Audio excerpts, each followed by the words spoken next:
Happy Sunday. I hope you're having a lovely Sunday.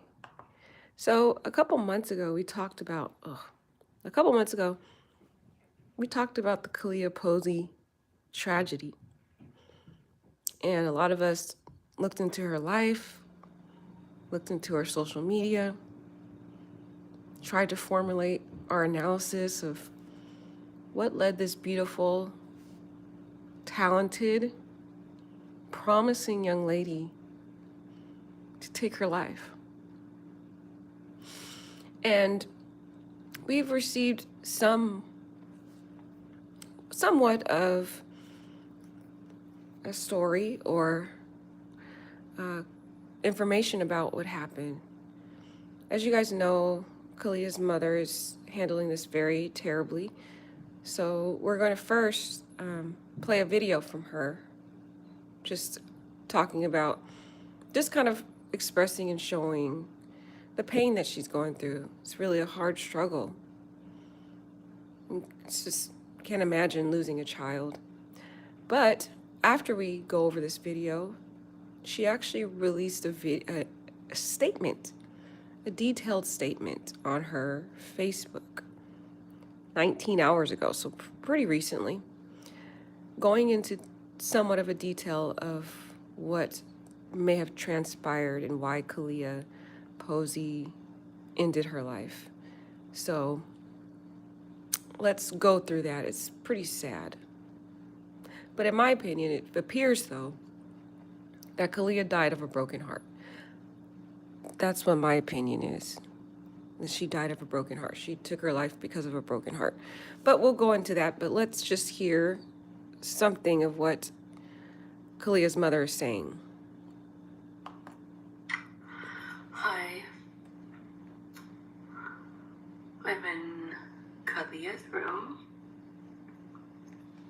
And,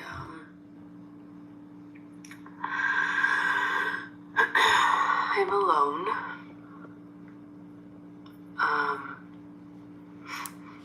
And everybody in London thought they knew her for 8 months. And I carried her longer in my stomach than they knew her. And they just think they know all about her.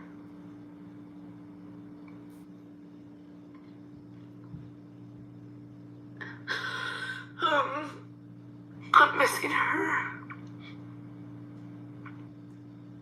more than anybody could ever think about. Yeah.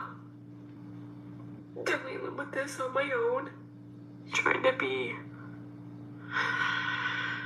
super tough for my boys.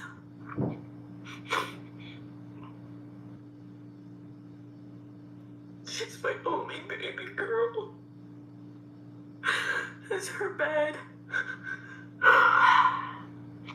Her room. This is so tough. Unbelievably tough.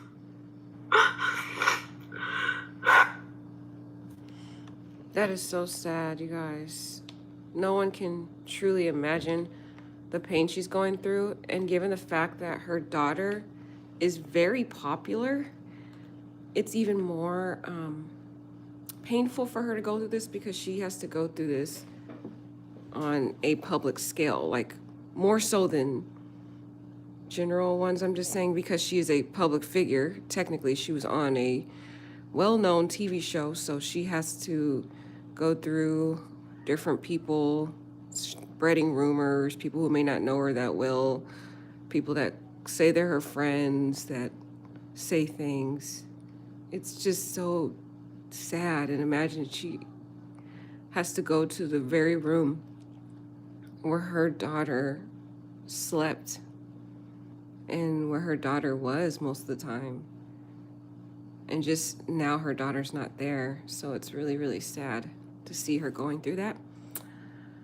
Oh, I got a little bit shooken up by that, guys. But anyways, let's go into the statements, because I'm pretty sure she probably might delete this like she deleted the other one. So I'm going to go over her full statement of what she says she happened on the day or leading up to the day that Kailia took her life. So Marcy posted 19 hours ago. She said, "I'm ready to let everyone on Facebook know exactly what happened to my dear, precious baby girl. It all started on April 19th, her birthday. We had a small birthday for her at Steakhouse 9, where her boyfriend then and her friend showed as a surprise that I planned with them. Everything seemed fine. The next day, her then boyfriend broke up with her. Oh, that could be so traumatic for someone her age, a teenager who first experiences what it is to this feeling of love. I mean, they don't know really what it feels like, but they feel something passionate inside for another person.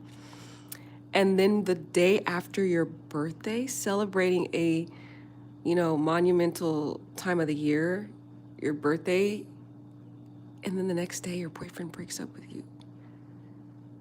Man, that's got to be horrible. That must have been a horrible feeling for Kailia. The following week, I was working, not sure what went down. I do know Kailia paid for her boyfriend's prom ticket as it showed in her Venmo.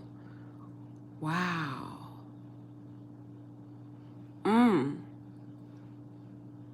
So she has a birthday party. He comes to the surprise party. He breaks up with her the next day, and then she paid for his prom ticket. Interesting.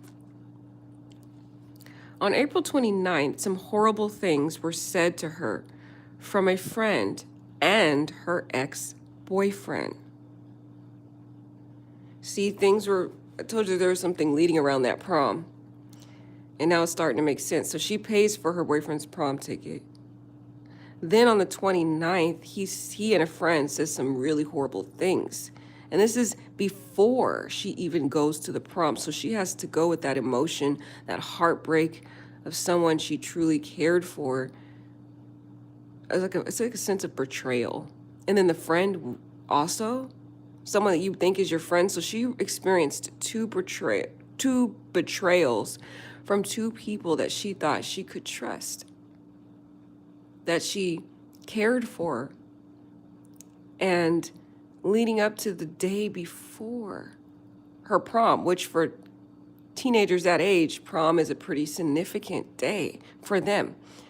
So she had to carry all that emotional weight around the day before her prom. Plus, on top of that, as we talked about before, she had an issue with her dress. So she had to go out and find another dress. So this young girl, because people who, teenagers, they process hurts like this on a grandiose scale more so than an adult, because they don't know how to handle all these new feelings. They're still developing, so their mind is not fully, aware of how to process heartbreak, especially coming from two people that she thought she could care about. So for them, it's more traumatic for them than, let's say, some adults, because, some adults handle breakups pretty bad too, you know what I mean. But for someone her age, someone she just, like her first boyfriend, probably one of her first, I would say monumental boyfriends, and then a friend betraying her, that's got to be horrific. On April 30th, she went to prom with a girlfriend and seemed to be happy. So after she pays for her boyfriend's prom ticket, he doesn't even go with her. He betrays her. He says horrible things about her the day before, and then she goes to prom basically alone. She goes with one of her lady friends. So again, that's another trauma that Kailia was experiencing. These things were piling up in her mind. And it says, taking lots of her last pictures that I would get. That is so sad. On May 1st, she hugged me and said, I love you. Then said, I'm doing homework right now. Then asked me to get her some deodorant that she needed for the day for school. I said, why don't you go with me? She told me no. I need to take a shower. I was supposed to go to work on April 30th, then back late May 1st. However, I called out, not having the best feeling. So her mother had that mother intuition. Something wasn't right. Her daughter wasn't acting right. She probably knew a little of something about the heartbreak, but sometimes teenagers that age don't want to share all the details about, like in some of the parts of her mother's statement.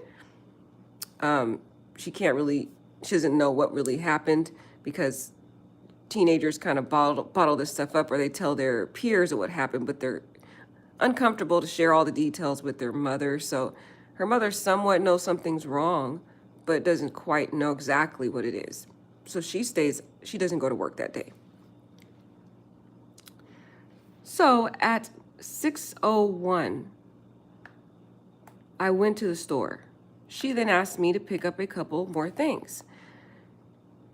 She left at 6:08 in her car. Wow. She immediately went to the Tractor Supply store in Linden and bought a couple of items. This girl had this all planned. See, this was building up as you've seen the different days. Marcy gives us the days of how her emotions were unraveling with all these different traumas for her. It built up over time until she made her final conclusion, which was why she sent her mother off, so that she could carry out this tragedy. So then she goes to a supply store to buy a couple of items. Interesting enough. She then went directly to her ex-boyfriend's house. Oops, sorry guys. She then went to her ex-boyfriend's house and left a letter under his door around 7 p.m. A neighbor saw it. So you see how this is all circling back around to the boyfriend. Her last place that she went to was her ex-boyfriend. In her mind, who truly crushed her heart, her soul, her everything. And she then went to Birch Bay, where she parked the car. She drove amazing. So that part's interesting when she said she drove amazing. I don't know how she knew she drove amazing, but I guess, I don't know. This is where the ex-boyfriend and her had their first date. See all the symbols? Everything that she did up until she died was speaking communication for why she did what she did. She goes to the very last place where her and her boyfriend had their first date. She wanted to send a message to him. She wanted him to know what led up to her self-concluding, what led to this tragedy. She then walked into the park and at 8:21 p.m. text his mom and him. So again, this is another layer showing the intent. She texts them, the mother and him. At 8:23 p.m., no more contact. She doesn't even text her mom last. She texts her ex-boyfriend and his mother. That's pivotal. On her, when they found her the next day, was the Valentine card from him and the broken necklace of his first name initial. So Kailia carefully thought this all out and wanted to make it clear to everyone for why she did what she did. And the broken necklace symbolizes the broken heart and who broke her heart. And the person who broke her heart had the first name initial, which was her ex-boyfriend. So see all the symbology that she used to communicate her pain, her agony, her heartbreak, and who did it, and why she did what she did, and what led to her tragedy. From the going to his house, leaving a letter under his door, to going to the very last place where they first had their date, to texting his mother and him, to having his Valentine card on her when she's, self-concluded, and breaking the necklace as a symbol of the pain that she felt and who did it, that had his first name initial. She wanted to communicate to everyone why she did what she did, and she wanted to make it very clear. This will be the only thing I will be saying. I will not talk about the letters she left behind. I blamed a lot of people during this time as I was grieving and have not ever gone through anything like this. To everyone I blamed, I'm truly sorry. Please, everyone, be kind to people, pray, and ask for help. So this is just so sad, but this girl was really suffering and in pain regarding this breakup. This boy must have really did a number on her. She must, and I think the feelings that she felt for him were probably some of the most deepest feelings that she ever experienced in her life, her short life. And so this person that she trusted, and she experienced a double betrayal, as I said, someone that she trusted as a friend, someone that she trusted as a lover. And in her mind, in her world, she felt she had lost control. And imagine, she has to go to school every day. She has to see his face. She has to see that friend. And if the ex-boyfriend is antagonizing her, saying horrible things, as you've seen here, he said some horrible things. God knows whatever he said. Horrible things could be anything. And that was the day before her prom, a very monumental event for teenagers. Prom is a huge thing. It's one of the most memorable events that they talk about for years to come. Even after high school, they memorialize their prom. And she thinks she would have to attach her prom experiences to a traumatic heartbreak, to horrific things that someone she trusted, her friend and the ex-boyfriend, said about her the day before her prom, on top of trying to figure out how to even get a new dress because the very dress she chose for this monumental day was not even delivered. And then when she goes to the prom, she goes by herself. Apparently not, yes, she went with a girlfriend. I'm talking about a date. When girls or guys go to proms, the most important thing is to have a date. And what more so for her to go with the boyfriend that she truly cared about and the boyfriend she bought his ticket for. So she paid for this boy's ticket and he didn't even go with her. And then on top of that, he said he broke up with her the day after her birthday. See, a lot of people can say all these conspiracies and they don't know what goes on behind closed doors. You see the Instagram, you see all the smiley pictures, you see the glamorous shots, the cute outfits, the pictures posing next to all the group of friends, and you think that is reality. You think that is what people are going through behind closed doors, but Marcy has took the rose-colored glasses off of the lenses. And she has shown you what goes on in these, souls, bodies, mind, emotions behind what the pictures show. Because see, when we talked about her story, we went over the events leading up to her demise. And as we went through those different events, it looked like, wow, all these great things happening for her. Her birthday, she traveled, she made it on the cheer team, she went to her prom. But something I pointed out to you guys, I said, I noticed in this prom photo, she doesn't have a date. There was one boy in that picture, and I said, I don't know about that guy being her date. It looks like she's alone. That was a concerning thing. And then we talked about the fact that we said something happened at the prom. So there's a lot more to the story that Marcy could really tell us because Kailia didn't tell Marcy everything. Something happened at the prom, you guys. What if that ex-boyfriend brought another girl to that prom? And as Kailia's there with her friend by herself, he's dancing, flirting, lollygagging around with this new girl. After having his ticket to the prom being paid by Kailia, who truly cared for him, and she now has to be at the prom seeing this boy dancing and cuddled up with this new girl. And what if I speculate. What if this new girl was that friend who joined in with the ex-boyfriend saying horrible things? Imagine if she's seeing her friend now dancing, and this is all speculation, guys. I don't know really, but I'm telling you something happened at the prom that was like that final last straw. Something happened. She saw something at the prom. She didn't tell her mom about it, though.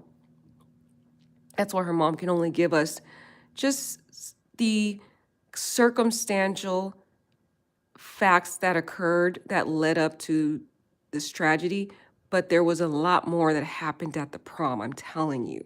She saw something. She had to go to this prom. It probably was not a good experience for her going to the prom.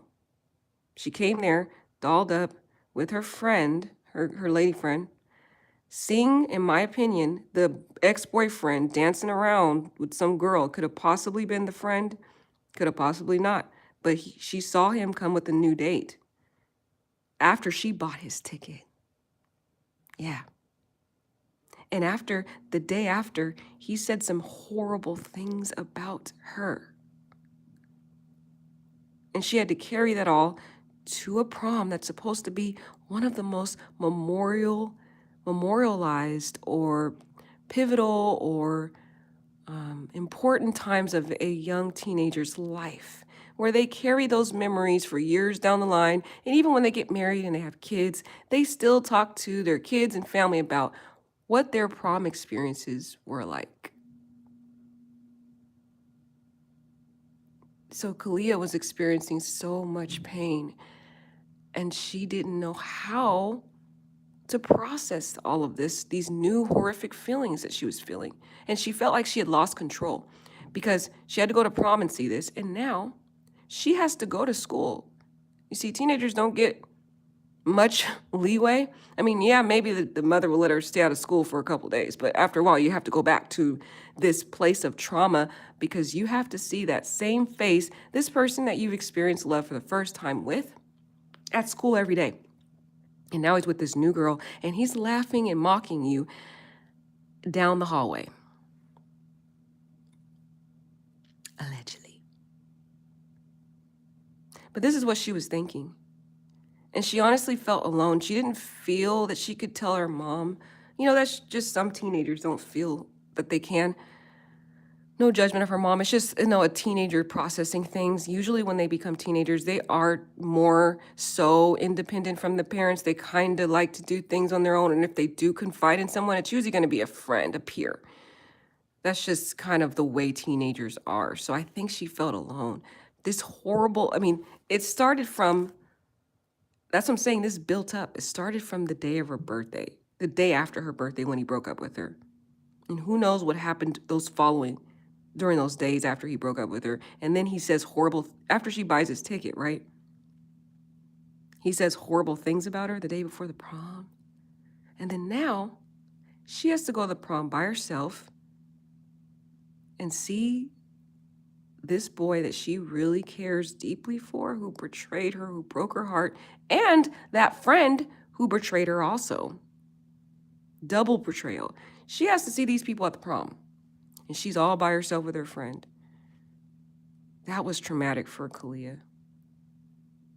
And she didn't know how to process this pain. The feelings were so traumatic, and she felt so out of control. She thought, sadly, in her mind, because the enemy, of course, he deceives the mind. He gets control and he deceives the mind.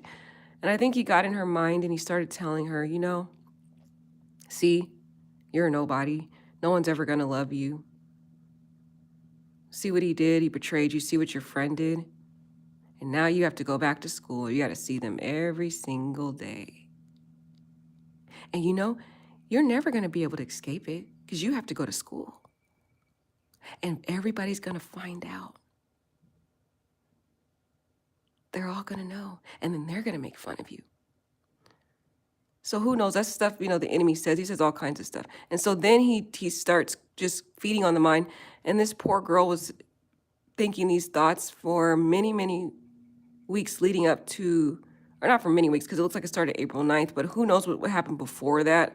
Again, we're only getting certain segments of what happened.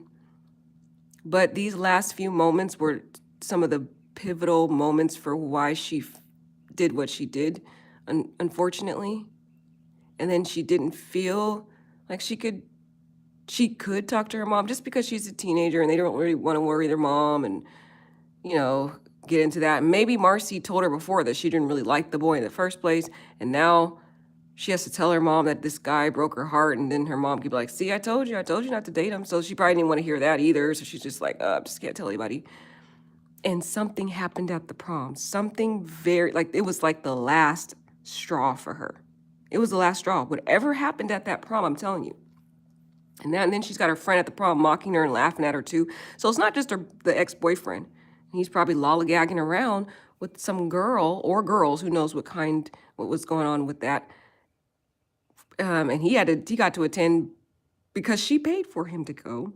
And now she has to see him and probably one of her close friends that she trusted once before making fun of her at the prom.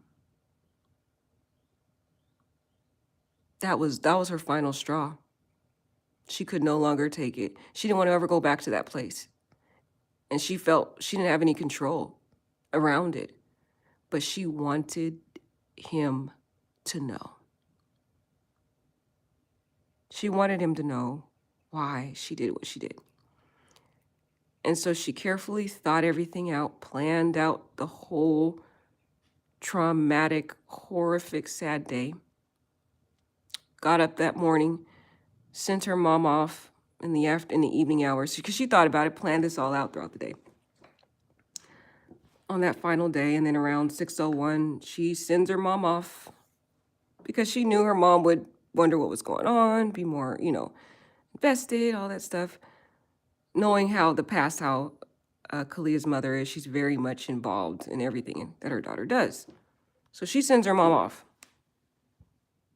And then she goes and she prepared that letter during the day too, because she wanted to communicate to the ex-boyfriend what he did. The pain he caused her. The pain he caused her, the agony he put inside of her. And she was so young and didn't know how to process all this pain that was torturing her. And she felt out of control. She felt like there was no way around it in her young mind. It's like she has to go back to the school, see this boy who traumatically just tore her heart apart. And then she has to see the friend. And then on top of that, she's thinking, man, everybody's going to find out. They're going to all make fun of me. Because the bullying does happen at schools. We do know, allegedly, that she told her friends that she was going through a lot of other things too. So who knows what other additional, this is just a portion, you guys, of what Kailia was going through. I believe in my heart, based on what the friends are saying, that she was going through other stuff too. So you pile on now a heartbreak from a boyfriend and a friend, and then you feel like you don't have any control in your life because, of course, she's a teenager. She has to still go back to this place of trauma, back to that school to see some people that truly broke her heart. And then in her mind thinking people are going to make fun of her. She's going to experience bullying because of whatever was said. It was just too much. So that's when she left at 6:08 in her car on a mission to make sure she communicated clearly to her ex-boyfriend. And she wanted the mother to know. She wanted the mother to know. Because she was hoping that maybe the mother could speak to the son to tell him, that some of the behaviors and the choices we make in life can have a traumatic, horrific experience on someone to the point where it could lead them down a spiral of depression and self-conclusion. We all play a part. You can either be the change you wish to see in the world, to be a positive influence on others, or the things you do can traumatically impair and hurt and rip apart someone's heart, especially if they're battling mental illness. But I think Kailia was just a young soul that didn't know how to process a horrific, in her mind, this is her mind, in a horrific, traumatic heartbreak, betrayal from people she cared about. And then she felt out of control of her life, whatever other things she was experiencing, on top of that, in a teenager's mind, and feeling trapped that she could not truly go to anyone and confide in anyone. And she had to keep reliving this trauma every time she goes to school. And it was just for her enough. She said enough. So that's when she went to the boyfriend's house, because she wanted them to know. She wanted him to learn from this. She wanted him to live with this. Whatever was in that letter, guys, she poured out her heart and soul in that letter. She shared with him all the trauma, all the pain, in my opinion. This is just my opinion. All the pain that he caused her. How she felt when she saw him at the prom, in my opinion. How she felt when he betrayed her and broke up with her the very day after her birthday. Man. And to imagine all those Instagram photos we saw of her birthday and celebrations. We're like, wow, look, she had this birthday, la, la, la. And she went to this place for her birthday. She traveled here. And she was just smiles, all smiles. But behind the smile, which I've been trying to tell you guys about these self-conclusions, you guys think the smiles are so real. Just like with the Chesley Chris story. Everyone said, oh, she had everything she wanted. You cannot be fooled by image. You cannot be fooled by Instagram. This poor girl was suffering. She was going through so much pain. And she had to go and wear this smile on her face. Pretend like everything was okay. But inside she was crying. She had to go home in her bedroom, close her door all alone, and cry herself to sleep. Because the boy she really cared about, the friend she really cared about, betrayed her in the worst way. And who knows the words he said? That's the thing that we all can just sit and speculate, but you can't imagine, man. If we knew the words, it really could add some perspective to the full picture.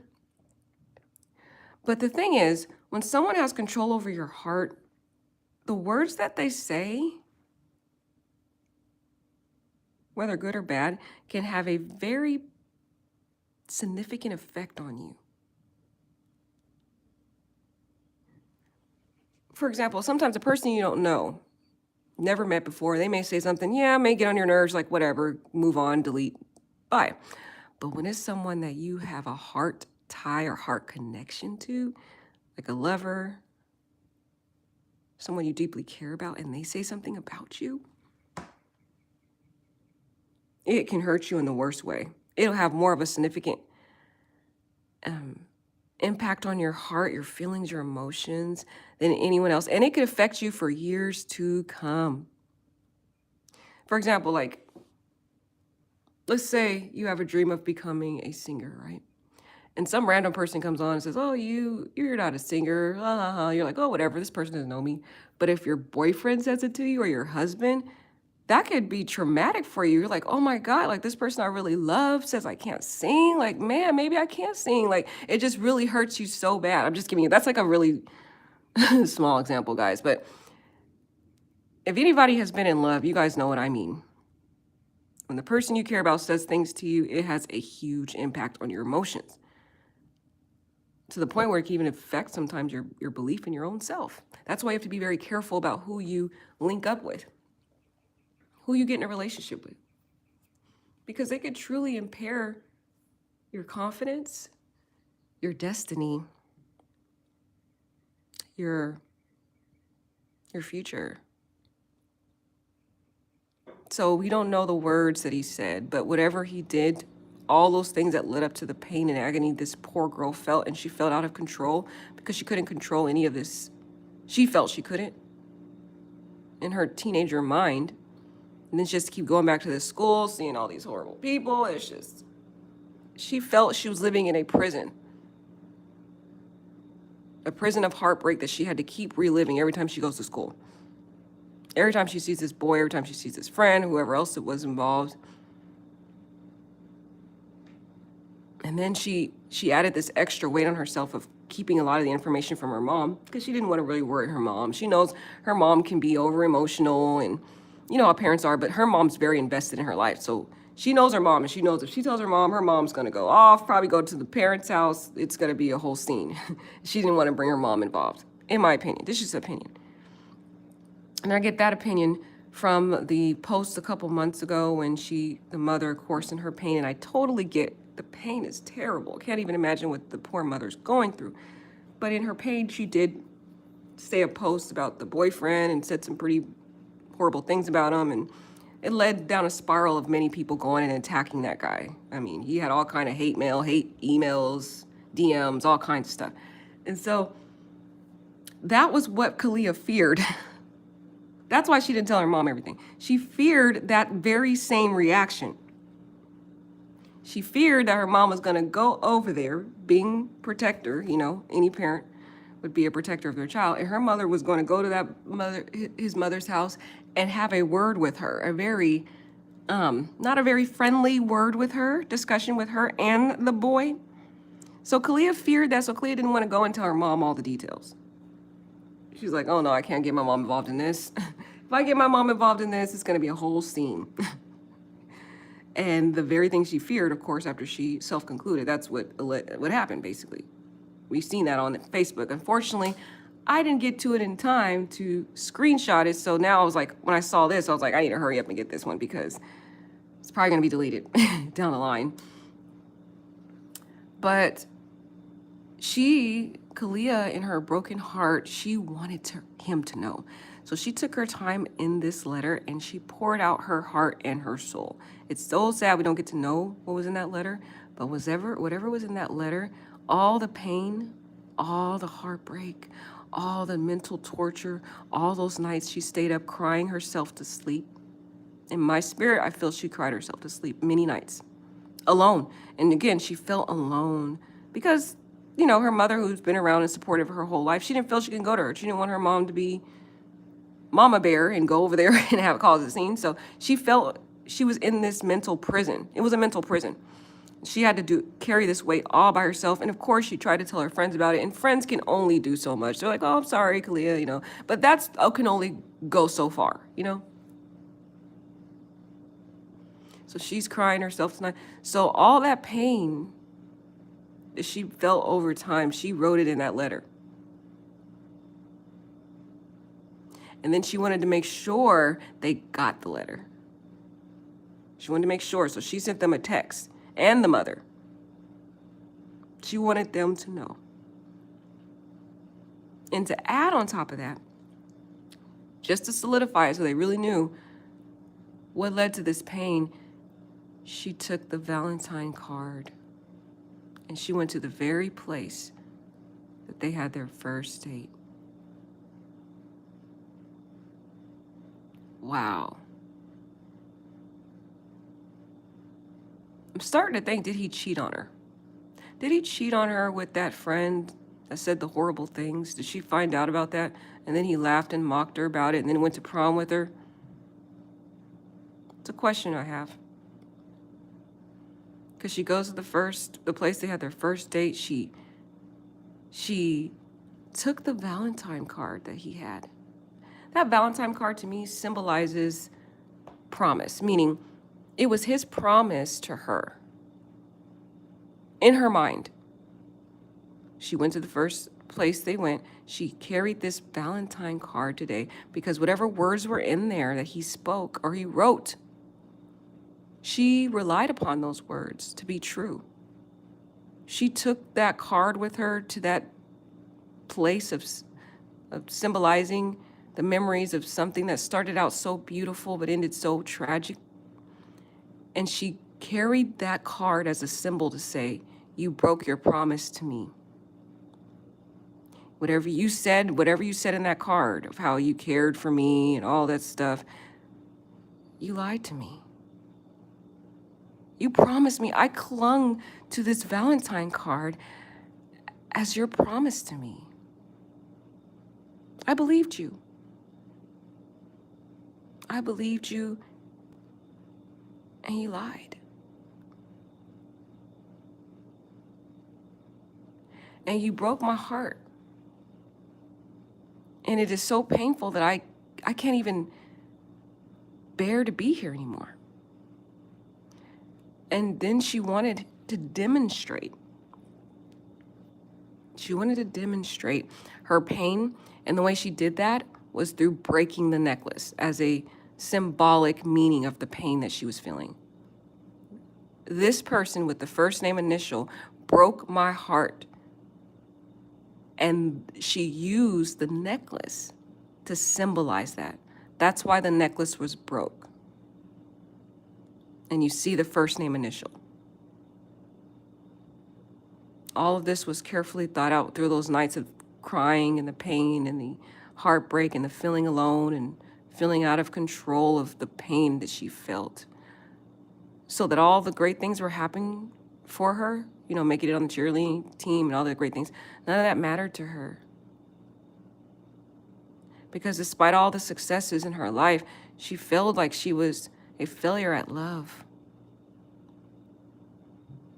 And in her young mind, she didn't know really how to process these new feelings of heartbreak. What do you do with these feelings? I've never felt anything like this before.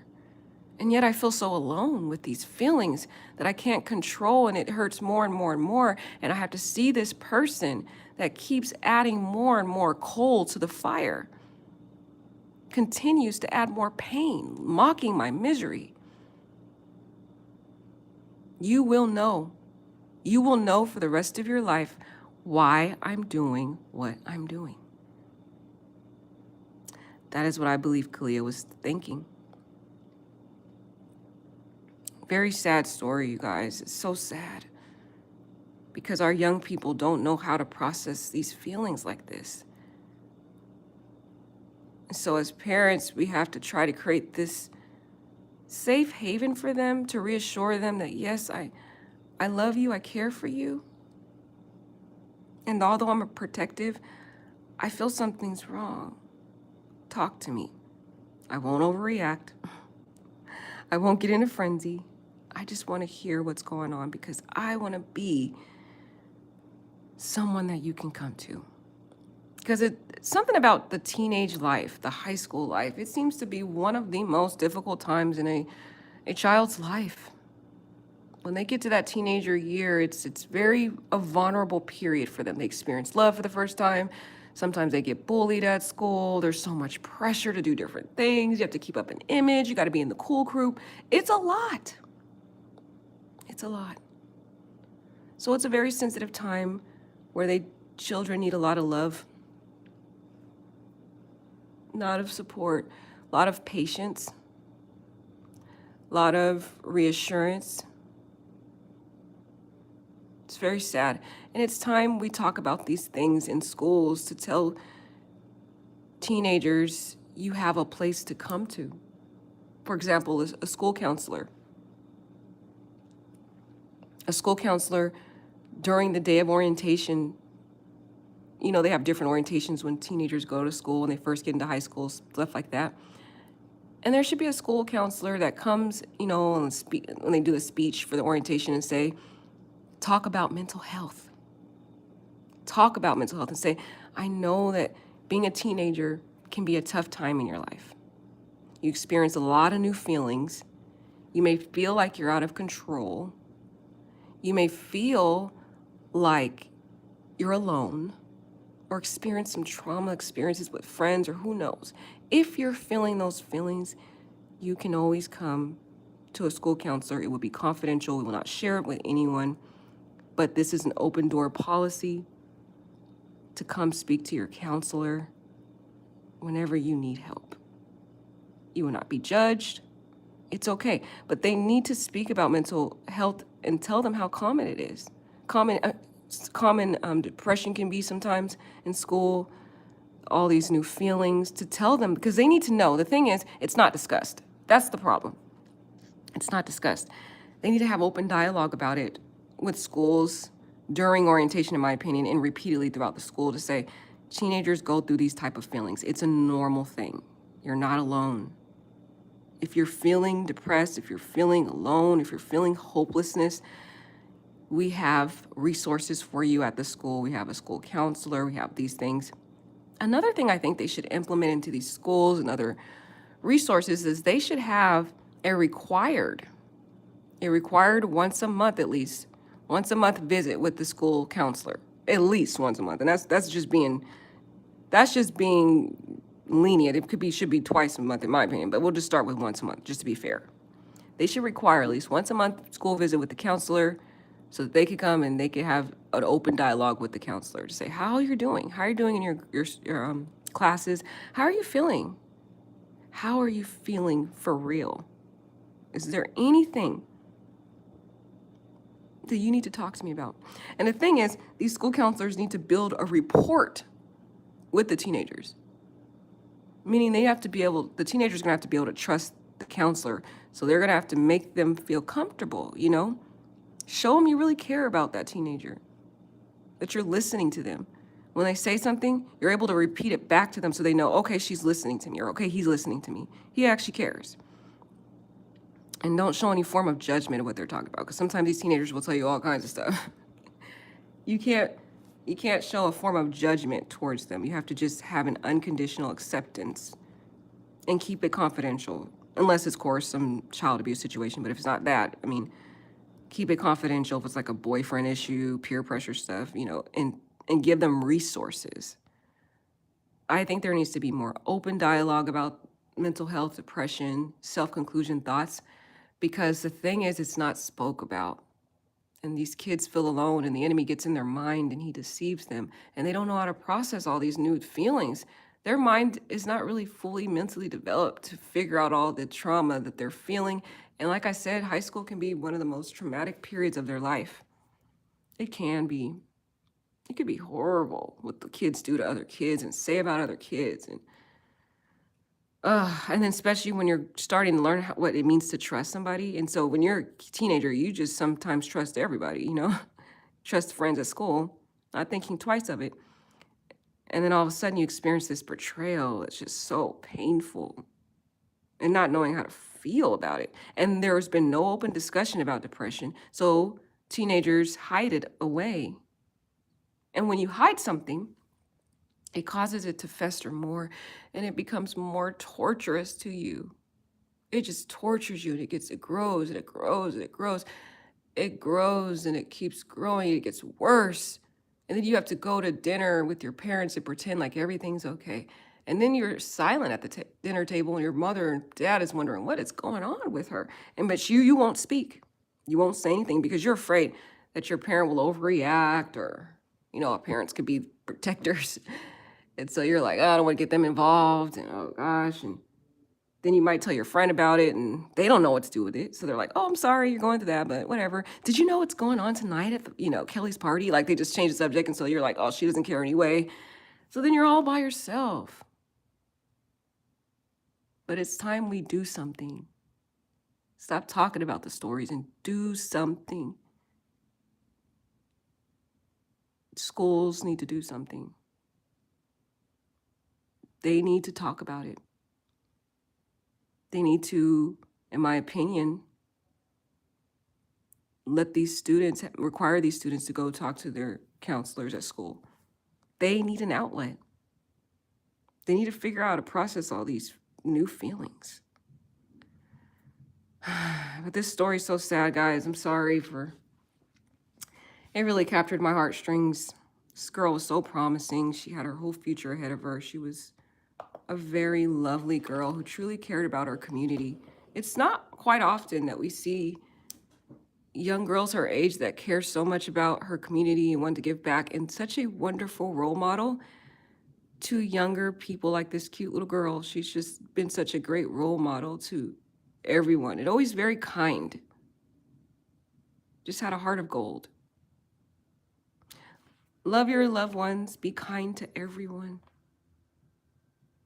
and keep Kailia's family in your prayers.